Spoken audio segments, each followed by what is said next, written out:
اسرار درون آستانه شما، این مقدسات خانه شما، آبروی اهل کاشانه شما. پذیرا باشید صدای رادیو پیام با برنامه آستانه.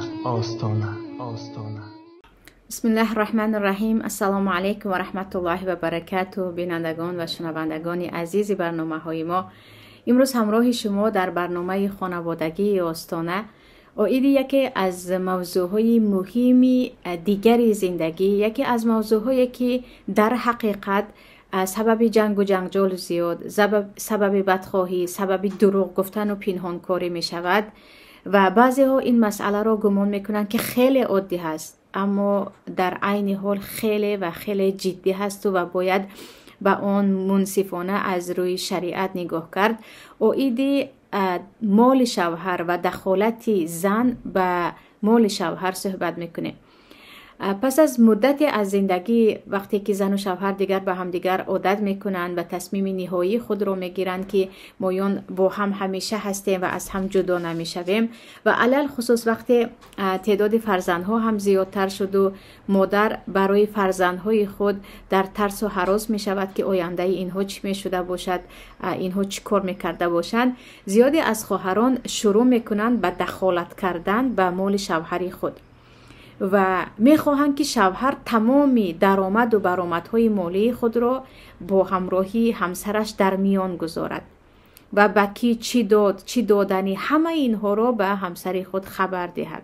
اینچنین مردهای هم کم نیستند که میگویند پیشتر این گونه نبود، اما الان من دیگر شروع کردم به دروغ گفتن برای اون که اگر همسر من درک کند که من به کسی هدیه دادم یا با اهل عائله خود کمک مالی کردم، یک بار قهر میکند، خانه رو به جنگ و جنجال تبدیل میدهد. برای همین کمک های من حتی به خویش و تبارم پنهانی هست و حالت های هم هست که دروغ میگویم و زیادی از زنهای هم هستند که حتی در مسئله کمک کردن به پدر و مادر به شوهر خود تا اندازه دخالت دارند که شوهر به پدر و مادر خود هم نمیتواند کمک رساند. بیایید این موضوع رو ببینیم که شریعت به این مسئله چی میگوید و یک زن مسلمان و یک زن تاجیک ما اگر از نگاه شریعت نگاه کنیم، برای اینکه وقتی از نظر عرف گفتیم چگونه که میدونید زیاد عرف های مردمی کاملا بر ضد مصلحت حیات میباشند. انسان هایی که فقط پایبند عرف و عادت ها هستند، علل خصوص عرف و عادت هایی که عکس شریعت هست و یا اینکه عکس شریعت نباشد هم برای مردم ضرر دارد، میبینید که مردم چقدر به مشکلی ها دچار میشوند و این مسئله دخالت زن به مال شوهر را باید از نگاه شریعت نگاه کرد و بدانیم که تا چه اندازه به زن مسلمان شریعت حق داده است که به مال و اموال شوهر خود دخالت کند. پیش از همه گفتیم این مسئله خیلی مسئله هست که پس از مدت به یک مسئله جنگ و جنجالی تبدیل می شود. بعضی میگوین نه عادی هست، بوکی نیست. بعضی زنها هستند، ایده کمی هستند که میگوین شرایط من خوب است، من کاری به مال شوهر ندارم. اما اکثریت زنها علل خصوص پس از 10-15 سال زندگی دیگر میخوان هر چیزی که دار و ندار شوهر است باید با زن خود در میان گذارد و از همه اینها زن با خبر باشد. و اولا اگر به شریعت نگاه کنیم، مرد یک طرف ایستد، فرزند، زن، تمام انسانیت ذمه مستقل مالی دارد. ذمه مستقل مالی این است که هر یک فرد مسلمان بعد از اینکه به بلاغت رسید و رشید هست، معنای رشید این است که او دیگر مال خود را میتواند به خوبی در جایش صرف کند، یعنی از انسان‌های نیست که مالش را همش را اسراف میکند یا از عهده تصرف مالی نمیبراید. باید او مال خود را، یعنی یک انسان رشید، یک انسانی که مالش را میتواند در کجا صرف کند و میداند این مسئله را، کسی حق ندارد به او دخالت کند که این را خر، این را نخر، به او پول بده، به او پول نده. کی هم نباشد، زن باشد، مرد باشد، خانه‌دار باشد، بی خانه باشد، فرق نمی کند. از نگاه شریعت، یعنی از نگاه عمومی، الله میگوید و این آنستم منهم رشدا فادفعوا الیهم اموالهم. اونهایی که پدر و مادر ندارن، حتی یتیم هایی که پدر و مادر ندارن، وقتی شما دیدید که اونها به بلاغت رسیدند و رشید هستند، انسان هایی هستند که از عهده تصرف پول میبرایند، میتوانند مال خود رو در جایش درست صرف کنند، به اونها پولشان رو بدهید. شما حق ندارید به یک نفر بگویید که وقتی که او به بلاغت رسید و شما در او دیدید، حس کردید که او به خوبی میتواند پولش رو صرف کند، یعنی اسرافکار نیست یا از نفرانی ساده ای نیست که همه پولش رو به یک نفر قرض میدهد و دستی خالی میموند، یا به همه پولش یک چیزی رو میخرد و دیگر محتاج میشود. از این گونه ها نیست. چیزی در کاری رو میخرد، در جایش پسنداز میکند، در جایش قرض میدهد، در جایش کمک میکند. این چیز رو وقتی میگوید الله شما در چی مرد، چی زن، چی خانه دار، چی بی خانه، وقتی که دیدید فادفعوا الیهم اموالهم، پولشون رو به آنها دهید. حق نداری که تو بگویی پول تو در دست من می ایستد. حق نداری به این چیز. از همین جا باید این رو درک کنیم که مرد هم زن هم از نگاه شریعت مستقلانه می توانند پولشون رو به کسی نگفته، در کجای، البته جایهایی که اسراف نباشد به شرطی که گفتیم، صرف کنند. و اینجا وقتی در عرف ما، یعنی بعض پدر و مادرها هستند که فرزندشون تا 50 ساله هست، باز به پول او دخالت میکنن. مردهای هستند که به زن خود در حیاتش به دستش 100 سامان دادگی نیستند که تو اسرافکار هستی یا زن به دست پول گیرد از خود میرود. یعنی این مسئله رو هم باید از نزدیک دید و در این باره هم صحبت کنیم.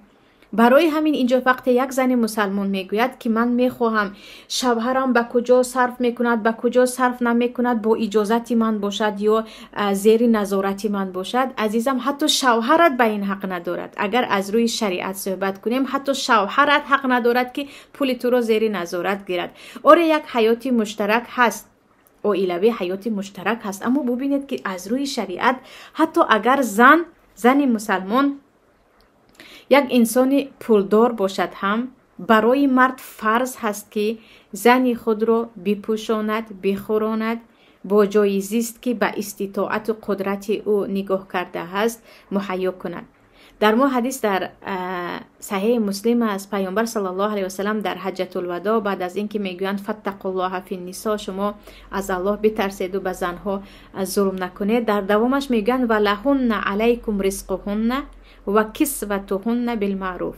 ای مردها، بالای شما فرض هست که همسران خود را، زن خود را با رزق، یعنی با خوردن و با اون چیزی که برای انسان به آن احتیاج دارد، و این چونین با لباس مهیا سازید، و این چونین اسکنوهن من حیث سکنتم من وجدکم میگوید الله، و این چونین به جای زیست که البته به شرایطتون نگاه کرده. تو مردی بای هستی، ثروتمند هستی، از روی ثروت خود به پول و مالت نگاه کرده همسرت رو نگاه و بین میکنی، و تو اگر کمبغل هستی به اون کمبغلی خود، یعنی موافق استطاعت خودت. و یک زن مسلمان باید این رو بداند که الله برای او مهر رو فرض کرده است که هر یک مرد باید به زن مسلمان مهرش رو بدهد. دوم، الله فرض کرده است که هر یک شوهر با جای زیست و با خانه، و یعنی جای زیست وقتی میگم حتما خانه خرد نه، مردهایی هستند که تمام عمر خانه خریده نمیتوانند، و مردهایی هستند که الکی خانه دارن، یعنی به شرایطشون نگاه کرده، با مهر، با جای زیست، با لباس و با خوراکواری هر یک مرد باید همسر خود را مهیا کند و هر روزه چیزهایی که او نیاز دارد، زن به آن نیاز دارد، دور از اسراف و دور از خودنمایی، و این چیزها باید مهیا سازد. اما غیر این در یگان جا نآمده است که یک زن یا یک مرد بگویند که هرچی تو صرف میکنی، هرچی به کجای میدهی، من باید آن را بدانم و تو به اجازه من نمیتوانی پر کسی خرج کنی. ببینید که اینجا زنهایی که میگویند من نمیدانم شوهر من به کی چقدر میدهد، حتی من نمیدانم در صورت حساب بانکی او چقدر پول هست، ببخشید شما به این چیز مسئولیت ندارید. مسئولیت شوهر شما این است که شما رو خوراند، پوشاند، مهیا کند، به فرزندهایش نگاه و بین کند. اما تو چی داری امروز؟ کجا خرج کردی؟ چگونه خرج کردی؟ من زنت هستم، من ندانم که باید بداند که. یعنی این رو شریعت هرگز، نه شریعت، یگان قانون بجز شریعت هم ببخشید، یگان قانون هم اجازه نمیدهد که هی زن تو باید همه درآمد و برآمد شوهر خود رو به حساب گیری. و اینجا مسئله دیگری که هست، چه خیلی گفتم در شریعت اگر نگاه کنید، مرد هم مسئولیتی شوهری دارد، هم مسئولیتی پدری دارد، هم مسئولیتی فرزندی دارد، هم مسئولیتی برادری دارد و جایش بیاید مسئولیتی تقاعی دارد، عمکی دارد. یعنی یک مرد فقط با یک زن و با یک فرزند کفایت نمی کند.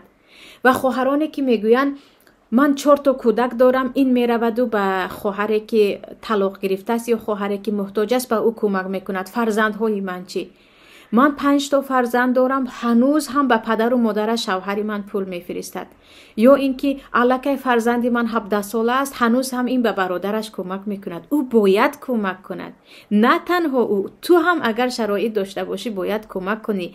در یگان جا نآمده است که وقت فرزندی تو 17 ساله شد یا صاحب 5 فرزند شدی یا 4 فرزند شدی، دیگر تو از بحر پدر و مادرت برو، دیگر تو از بحر خواهر و برادرت برو، دیگر تو مسئولیت انسانیت، مسلمانیت، یک فرد بودنت رو فراموش کن. نه وقتی که تو مرد هستی یا حتی زن هستی، بدونیم که عائله بنیاد کردن و صاحب یک چند فرزند شدن این نیست که دیگر ما دیگران رو باید فراموش کنیم، آنها به زندگی خود، ما به زندگی خود. اینجا مشکلی اکثریت زنها در اینجا هست و مشکلی که زیادی برادرها دچار میشوند اینجا هست.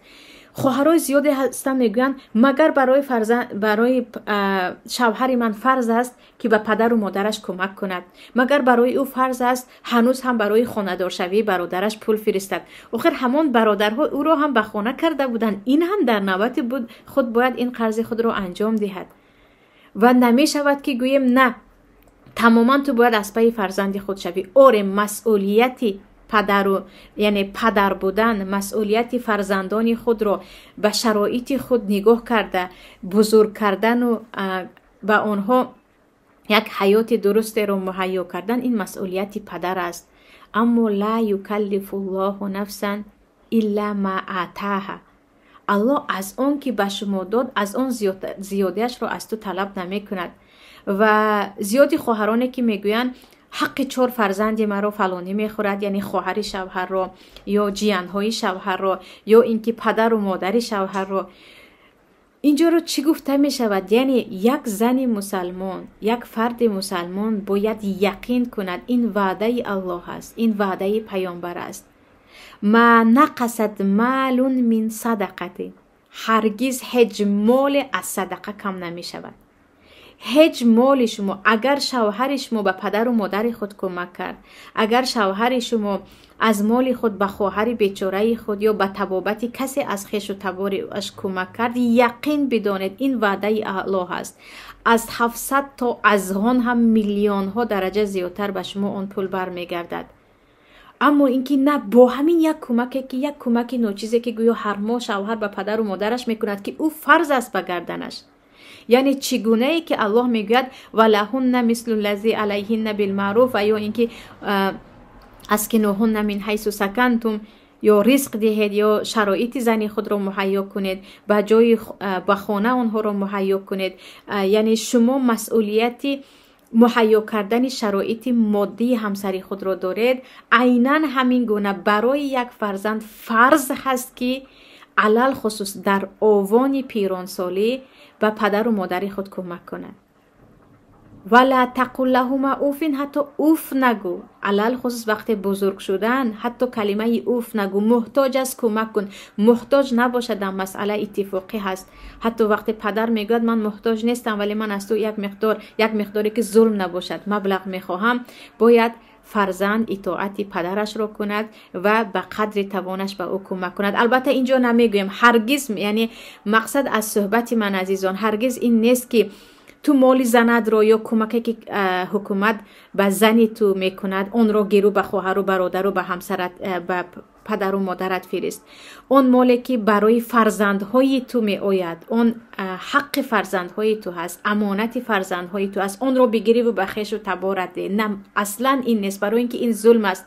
هر مردی که درآمد شخصی زنی خود رو میگیرد و بخش و تبارش میدهد یا پولهای فرزندانی خود رو میگیرد و یک مقدار کمی از پولهای فرزندها همچون صدقه که برکت شود چیزی دیگر، اما زیاد برای فرزندها هیچ پسنداز نمانده و خیش و تبار خود میفرستد. اینجا حتما با این کارش او ظالم است، گناهگار میشود و به اذن الله در این باره هم صحبت میکنیم تا چه اندازه یک پدر و مادر در پول فرزند خود چه کوچک باشد چه بزرگ حق دارد و این چنین یک شوهر در مال و درآمد زنی خود تا چه اندازه حق دارد. این مسئله های وسیع‌تر است که نمیخوام الان همراه شما صحبت کنم، ولی اینجا گفتنی من این است که وقتی شوهر درآمد شخصی خودش را دارد، پولی خودش را دارد، خواه از مردکاری باشد، خواه از تجارت باشد، خواه کمک از دولت باشد یا چیزی دیگر، زن حق ندارد که بگوید به پدرت نمیفرستی، به مادرت نمیفرستی، به خواهر و برادرت کمک نمیکنی. من به این ضد هستم. زن زمانی به این حق دارد که زن در حقیقت گرسنه است، تشنه است، محتاج است و شوهر به اون نمیدهد و به دیگران میدهد. اینجا هم با جنگ و جنجال نه، با شکایت کردن یا مشورت پرسیدن از یک نفری حکیم و امین، از یک نفری که به شما مشورت خوب میدهد میتوانید حق خود رو طلب کنید. اما اینکه نه، شوهر تاجر است، همه چیز رو دارد، باز زن میگوید کمک نکن به خویش و تبار. از همه این بدتر یعنی برادرهایی هستند که زن دوم یا سوم دارند و زن یکم اجازه نمیدهد که همان گونه‌ای که بالای او شوهرش نفقه میکند به زن دوم هم نفقه شود. یا برادرهایی هستند که زن یکم را طلاق دادن یا فرزند از زن یکم دارند. زن میگوید من اجازه نمیدهم به فرزندت کمک کنی. و از همه بدترش، یعنی این بدبختی یک چیز دیگر، ببخشید این مصیبت چیز دیگر، از این مصیبتی بدتر این است که مردها نیز، زیادی مردها، من نمیگویم کمشون، در این مسئله اطاعت زنی خود رو میکنن. یعنی بعد از سن 40 سالگی 45 سالگی شاید پس از مدتی که الکی زن و مرد گفتیم با هم خیلی خیلی وابسته شدن، مردهایی هستند که به عائله یکم خود کمک نمی کنند تماما. یعنی طلاق داده عائله که زن فرزندانی او فرزندی تو هست، با اون فرزندها تو کمک کردنت، شرایط اونها رو مهیا کردنت فرض است.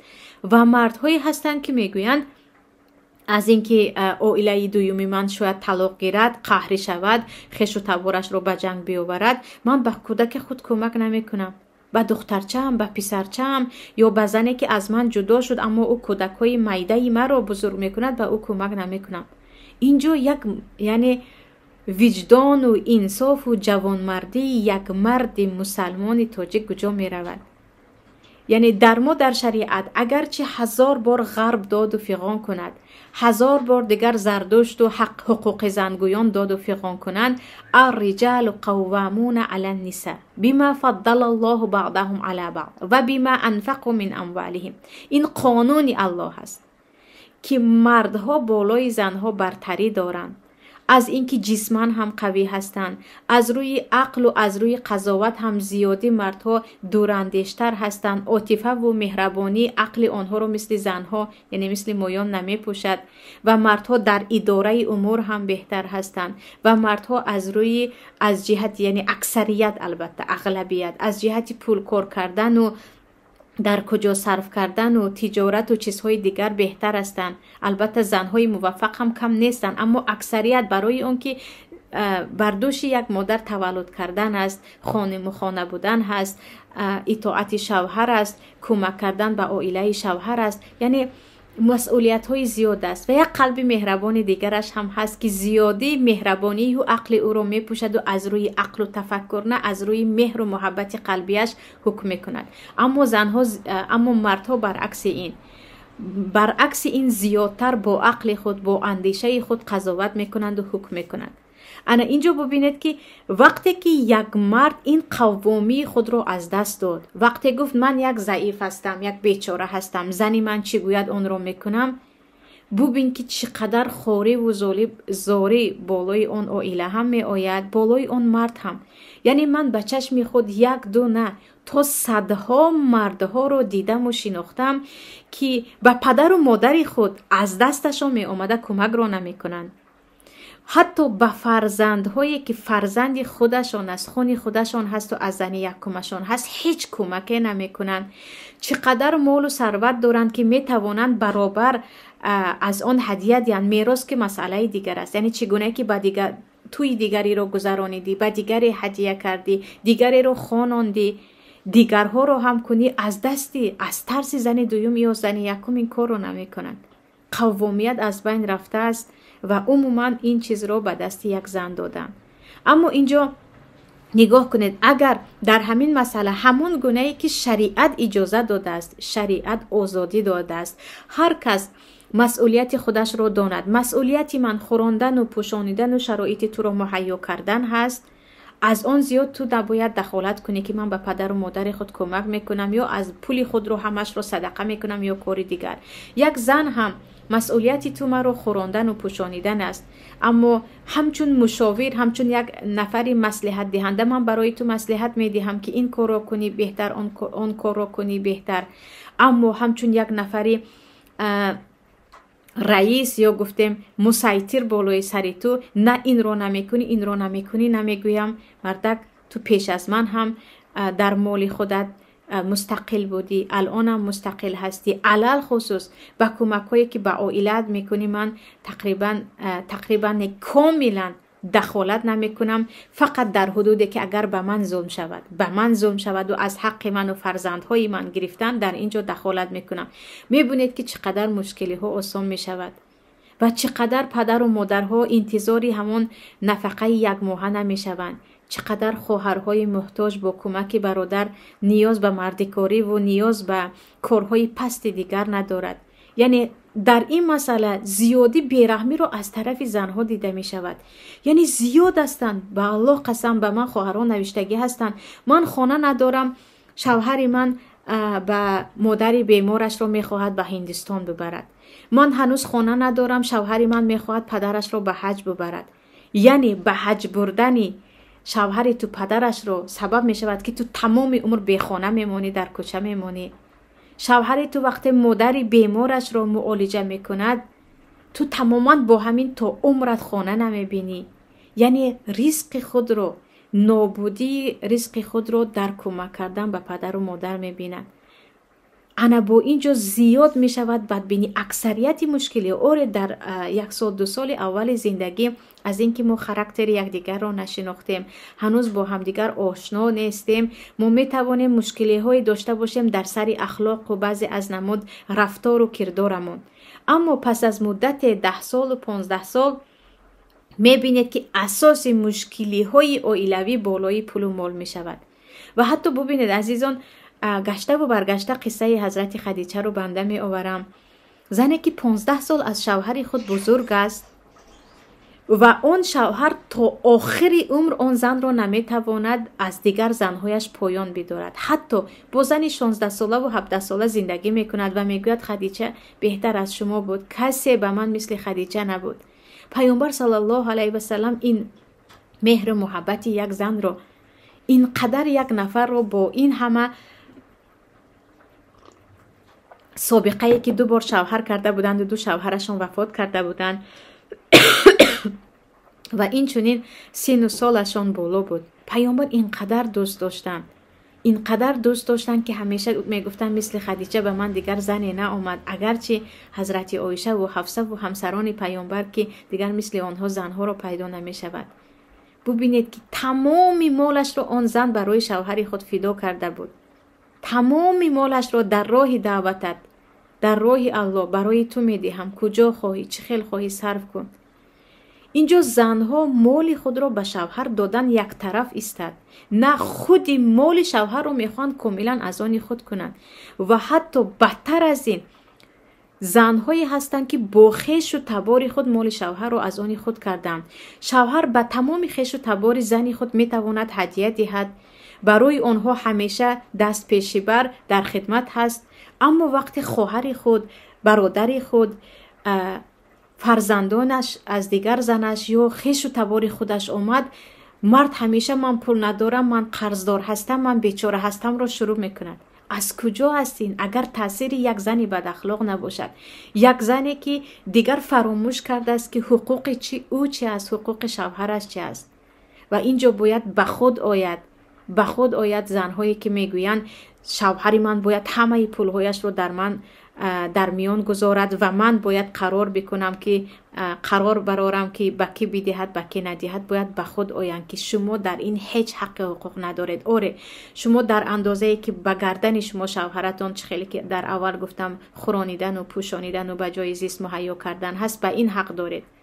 اما از این زیاد هیچ زنی حق ندارد که بگوید من اجازه نمیدهم به پدر و مادرت کمک کنی، من اجازه نمیدهم به خواهر و برادرت. و حتی در مسئله مهمانداری یک طرف استاد کمک های پولی و مالی.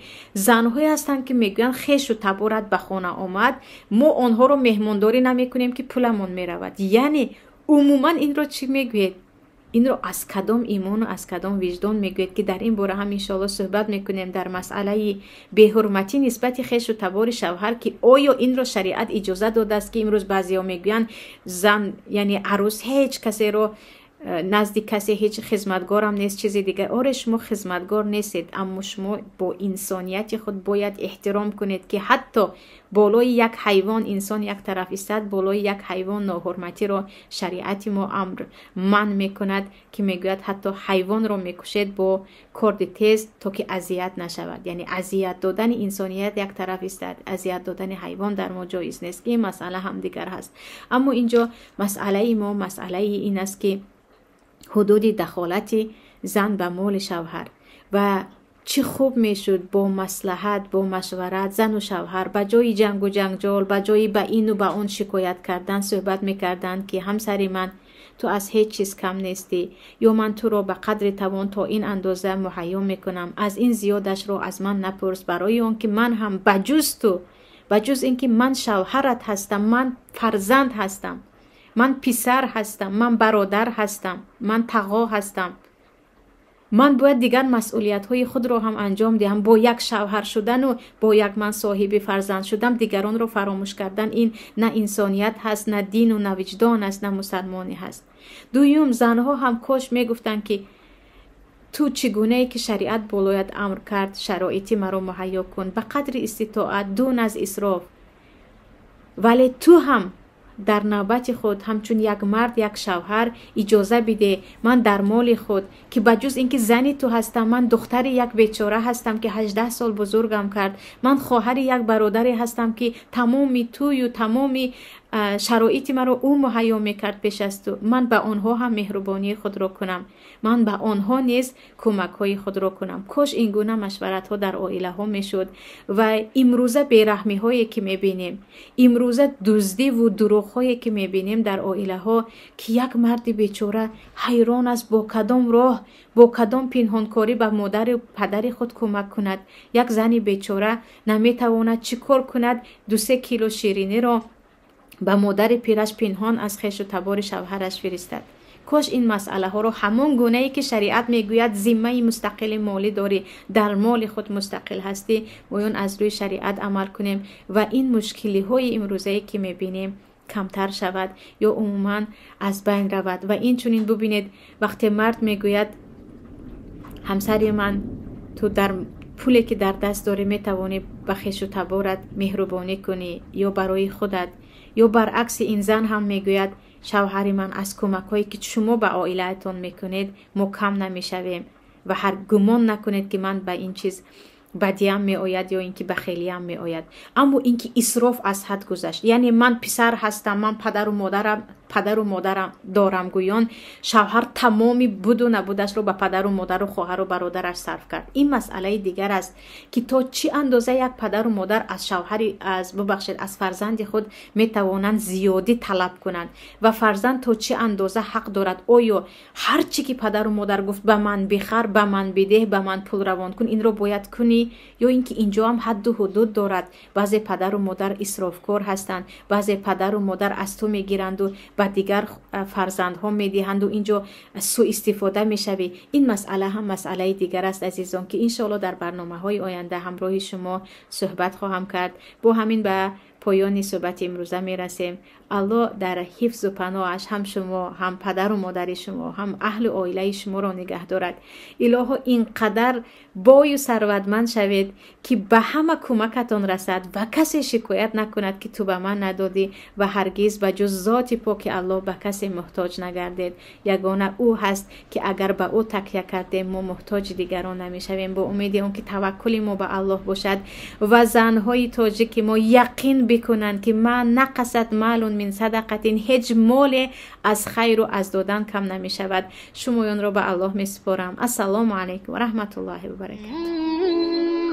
اسرار درون آستانه شما، این مقدسات خانه شما، آبروی اهل کاشانه شما.